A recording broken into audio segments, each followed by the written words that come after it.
Hello दोस्तों, आप सभी को मेरा प्रणाम। जय श्री कृष्णा, जय जय राम। प्रस्तुत है ताड़का वध। ताड़का वध। स्त्री के रूप में ताड़का एक घोर पाप है और पाप को नष्ट करने में कोई पाप नहीं होता। हे राम, तुम इस पापिनी का संहार कर दो। प्रातःकाल स्नान, संध्योपासनादि कार्यों से निवृत्त होकर राम और लक्ष्मण गुरु विश्वामित्र के साथ सरिता तट पर पहुंचे। एक वनवासी मुनि ने विश्वामित्र के साथ दो सुकुमार बालकों को देखा तथा उनका परिचय प्राप्त कर वे एक छोटी सी सुंदर नौक ले आए और विश्वामित्र से बोले, हे मुनिराज, आप इन राजकुमारों के साथ इस नौक पर बैठकर सरिता पार कर लीजिए। विश्वामित्र जी ने उस मुनि को धन्यवाद दिया और राम तथा लक्ष्मण के साथ नौक पर सवार हो गए। इस प्रकार वे सागर से मिलन की आतुरता में किलकिलनाद के साथ दौड़ती जा रही उस नदी को पार कर गए। नदी के उस पार एक भयानक वन था। उस वन को देखकर राम बोले, गुरुदेव, यह वन तो बड़ा भयंकर है। सभी ओर से सिंह, व्याघ्र आदि हिंसक पशुओं के दहाड़ने और हाथियों के चिंघाड़ने की ध्वनि आ रही है। जंगली सुअर, भालू, वन भैंसे आदि वन्य प्राणी भ्रमण करते दृष्टिगत हो रहे हैं। वृक्षों की सघनता के कारण सूर्य का प्रकाश इस वन के भीतर घुसने का साहस नहीं कर पा रहा है और इसी कारणवश चारों ओर अंधकार हो रहा है। इस अति दुर्गम वन का क्या नाम है? राम के इस प्रश्न का उत्तर विश्वामित्र ने इस प्रकार दिया, हे राघव, पूर्व काल में इस स्थान में वन न होकर मलदा और करुप नाम के दो बड़े समृद्ध राज्य हुआ करते थे। दोनों ही राज्य ऊंची ऊंची अट्टालिकाओं, वीथिकाओं तथा सुंदर पथों से सुशोभित थे तथा धन धान्य और समृद्धि से परिपूर्ण थे।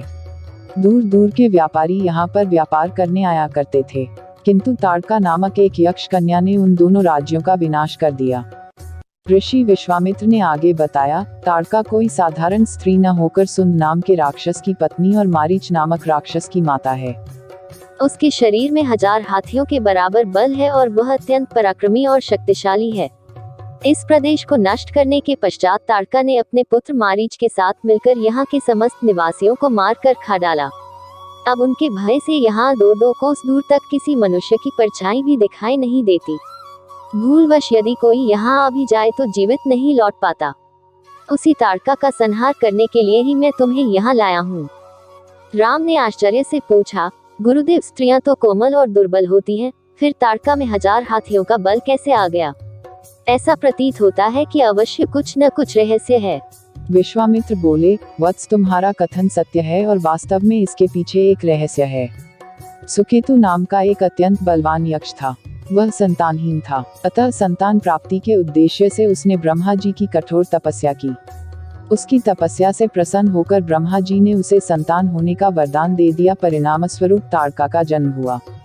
सुकेतु के द्वारा ताड़का के अत्यंत बली होने का वर मांगने पर ब्रह्मा जी ने उसके शरीर में 1000 हाथियों का बल दे दिया। विवाह योग्य आयु होने पर सुकेतु ने ताड़का का विवाह सुंद नामक राक्षस से कर दिया और उससे मारीच का जन्म हुआ। मारीच भी अपनी माता के समान बलवान और पराक्रमी था। वह सुंद राक्षस का पुत्र होकर भी स्वयं राक्षस नहीं था, किंतु बाल्यकाल में वह बहुत उपद्रवी था। ऋषि मुनियों को अकारण कष्ट दिया करता था। उसके उपद्रवों से त्रस्त होकर एक दिन अगस्त्य मुनि ने उसे राक्षस हो जाने का शाप दे दिया। अपने पुत्र के राक्षस गति प्राप्त हो जाने से सुंद अत्यंत क्रोधित हो गया और अगस्त्य ऋषि को मारने दौड़ा। इस पर अगस्त्य ऋषि ने शाप देकर सुंद को तत्काल भस्म कर दिया।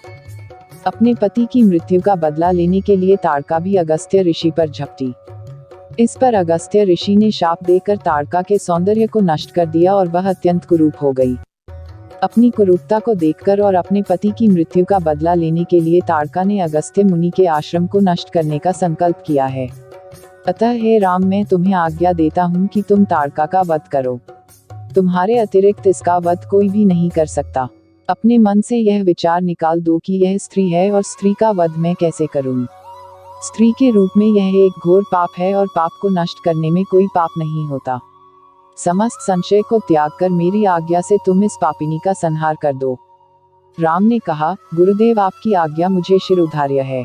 समस्त मानवों के कल्याण के लिए मैं अवश्य ही ताड़का का वध करूंगा। इतना कहकर राम ने अपने धनुष पर बाण रखकर उसकी प्रत्यंचा को कान तक खींचकर भयंकर टंकार किया। टंकार से उत्पन्न ध्वनि से समस्त वन प्रांत गुंजायमान हो उठा। वन्य प्राणी भयभीत होकर इधर उधर भागने लगे। इस प्रकार की अप्रत्याशित खलबली मची देखकर ताड़का क्रोध से भर उठी।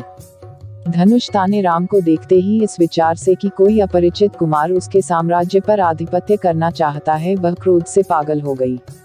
राम पर आक्रमण करने के लिए वह तीव्र गति से उन पर झपटी। ताड़का को अपनी ओर आते देखकर राम ने लक्ष्मण से कहा, हे सौमित्र, ताड़ के वृक्ष जैसी विशाल और विकराल मुख वाली इस राक्षसी का शरीर कितना कुरूप है।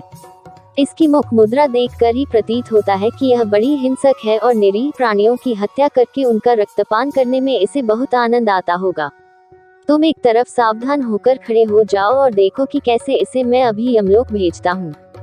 विकराल देहधारिणी ताड़का अपने बड़े बड़े दांत चमकाती, भुजाओं को फैलाए हुए द्रुतगामी बिजली की तरह राम और लक्ष्मण पर अत्यंत तीव्रता के साथ झपटी। राम इस भयंकर आक्रमण के लिए पहले से ही तत्पर थे। उन्होंने तीक्ष्ण बाण चलाकर उसके हृदय को छलनी कर दिया। उसके वक्षस्थल से गर्म गर्म रक्त की धारा प्रवाहित हो उठी। वह आक्रमण करने के लिए पुनः टूट पड़े। इससे पूर्व ही राम ने एक और बाण चला दिया जो सीधे उसके वक्ष में जाकर लगा। वह पीड़ा से चीखती हुई चक्कर खाकर भूमि पर गिर पड़ी और अगले ही क्षण उसके प्राण पखेरु उड़ गए। राम के इस रण कौशल और ताड़का की मृत्यु से ऋषि विश्वामित्र अत्यंत प्रसन्न हुए। उनके मुख से रामचंद्र के लिए आशीर्वचन निकलने लगे। गुरु की आज्ञा से वहीं पर सभी ने रात्रि व्यतीत किया। प्रातःकाल उन्होंने देखा कि ताड़का के आतंक से मुक्ति पा जाने के कारण उस वन की भयंकरता और विकरालता समाप्त हो चुकी है। कुछ समय तक उस वन की शोभा निहारने के उपरांत स्नान पूजन से निवृत्त होकर वे महर्षि विश्वामित्र के आश्रम की ओर चल पड़े। धन्यवाद आप सभी का। आपका दिन सुखमय हो। ओम साई राम।